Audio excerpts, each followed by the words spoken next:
다음 주 국무회의부터 현직 방통위원장은 국무회의에 배석하지 않습니다. 본인 의사랑 무관하게, 그러니까 국무회의를 참석을 배제를 시키면 본인 의사에 의해서 본인이 출석을 원해도 혹시 그걸 배제시킬 수 있는 건지. 방송통신위원회 같은 경우는 국무회의에 출석하여 발언할 수 있으나 강규정 대변인입니다. 다음 주 국무회의부터 현직 방통위원장은 국무회의에 배석하지 않습니다. 최근 감사원은 현 방통위원장이 정치적으로 편향된 발언을 함으로써 공무원의 정치 운동을 금지하는 국가공무원법을 위반했다고 판단했습니다. 위원장의 공무원으로서의 정치적 중립 의무 위반은 공직사회의 신뢰를 실추시킬 수 있는 우려가 있어 주의도 뒤따랐습니다. 그럼에도 불구하고 방통위원장은 국무회의에 참석해 개인의 정치적 입장을 지속적으로 표명했습니다. 이와 더불어 개인 소셜미디어에 자신의 정치적 견해를 게재해 공무원의 중립 의무 위반 행위를 거듭했습니다. 이에 오늘 오전 강훈식 대통령실 비서실장이 직접 대통령께 방통위원장의 국무회의 배석이 부적절하다는 의견을 전달했고, 이에 현 방통위원장이 더 이상 배석하지 않도록 결정했습니다. 국무회의는 국정을 논하는 막중한 책임이 있는 자리입니다.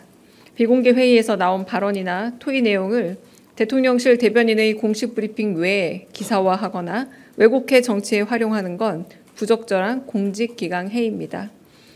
해당 원칙은 다른 국무위원들과 국무회의 배석자들에게도 동일하게 적용됨을 알려드립니다. 이상입니다.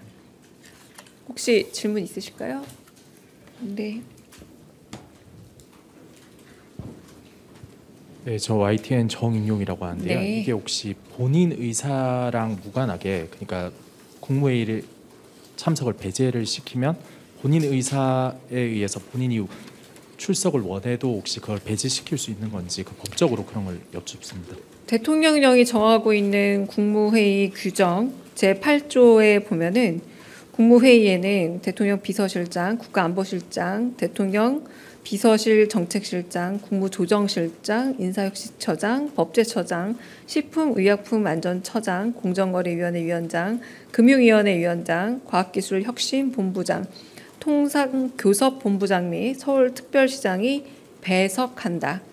다만 의장이 필요하다고 인정하는 경우에는 중요 직위에 있는 공무원을 배석하게 할 수 있다라고 되어 있습니다.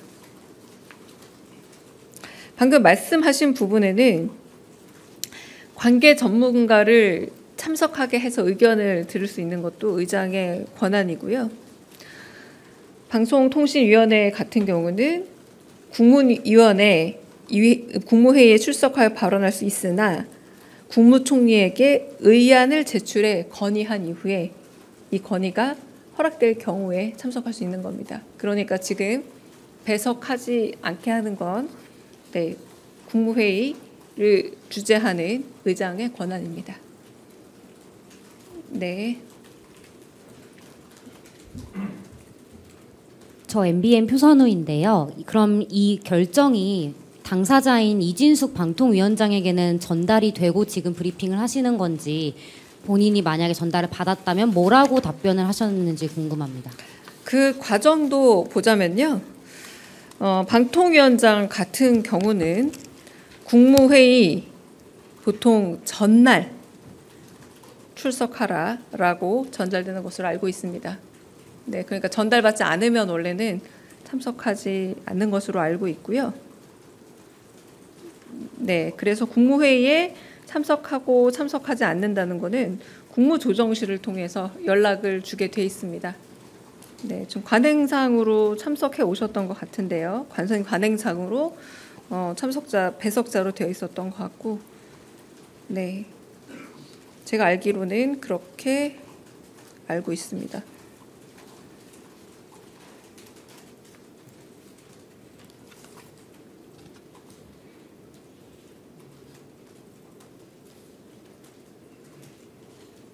네, 보통 국무조정실에서 전달되고 있기 때문에요. 네.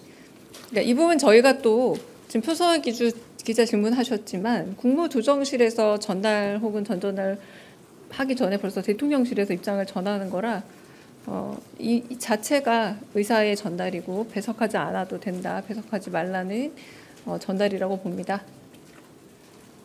네. 다른 질문 또 있으실까요?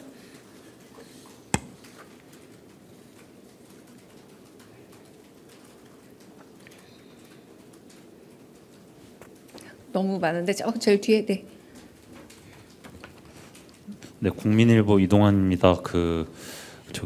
강훈식 비서실장님이 대통령께 보고 드렸을 때 대통령님이 별다른 말씀이나 반응 없으셨는지 궁금합니다. 네, 그건 비서실장에게 확인해 보겠습니다. 반응까지는 제가 여쭤보지 않았습니다. 네.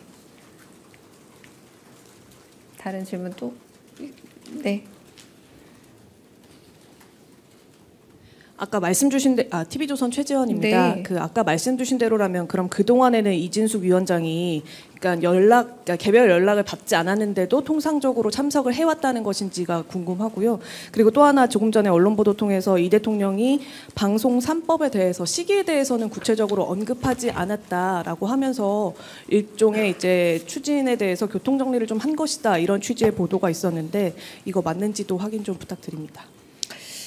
첫 번째 질문에 대해서 대답을 드리자면 국무총리가 이번에 처음 첫날 급하게 금요일날 임명되고 토요일날 저희 예산이 증액된 부분에 대해서 의결하기 위해서 오고, 그리고 나서 이제 횟수로는 두 번째지만 거의 첫 번째 제대로 된 국무회의였죠.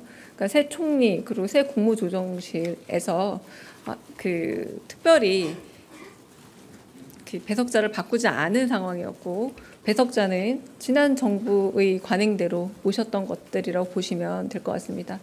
두 번째는 그 부분에 대해서는 저는 원칙적인 대답을 계속 드리는데요. 대통령은 많은 국민에게 지지를 받고 어떤 정부가 들어서던 간에 그 권력의 향배와 관계가 없이 방송의 높은 질과 국민의 만족도를 높일 수 있는 그런 방송법에 필요하다라는 의견이셨고, 그 내용과 혹은 시기 부분에 대해서는 저는 특별히 따로 전해들은 바는 없습니다. 네. 다른 질문 있으실까요? 네. 네, 아시아경제 임철량입니다. 이진숙 위원장 대신에 대참에서 참석자가 있을 가능성이 있을까요? 무슨 말인지 이해를 그래도 못하겠습니다. 방통위에서 나름대로 네. 의견을 개진하거나 대통령께서 국무회의 때 질문을 하거나 이런 부분이 있을 수 있기 대참은 때문에. 위원장이 배석에 권한이 있을 때 그분이 특별한 사유를 가져서 걸석일 경우에 하는 게 대참입니다. 그러면 아예 지금은 방통위는 배제가 제가 되는 거죠? 이진숙이라고 표현하지 않았고요. 방통위원장이라고 표현을 했잖아요. 그건 이제 아까 말씀드렸다시피 위원장 혹은 대참자라고 할지라도 필요한 경우는 국무회의에 발언할 수 있지만 소관사무소에 관하여 국무총리에게 의안을 제출하고 건의를 한 이후에 이 건의가 받아들여지면 올 수 있습니다. 이를테면 이번에도 많은 조달청처럼 보고를 하기 위해서 배석한 경우 있지 않았습니까? 이때는 대통령이 배석을 원한다라고 얘기했고 국무회의 전에 배석이 전달이 된 거고 그래서 참석한 거죠. 이제 그런 방식인 겁니다. 근데 지금은 방송통신회가 굳이 그렇게 필수적으로 매주 배석해야 되는 위원회는 아니었기 때문에 이제는 필수 배석위원으로는 여기지 않는다. 그리고 그렇게 부르지 않는다. 이렇게 받아들이시면 될 것 같습니다. 네. 당연히 앞으로 필요에 의해서 다시 국무회의에 참석할 수 있습니다. 네. 의장의 뜻에 따라서. 네. 다른 질문 또 있으실까요?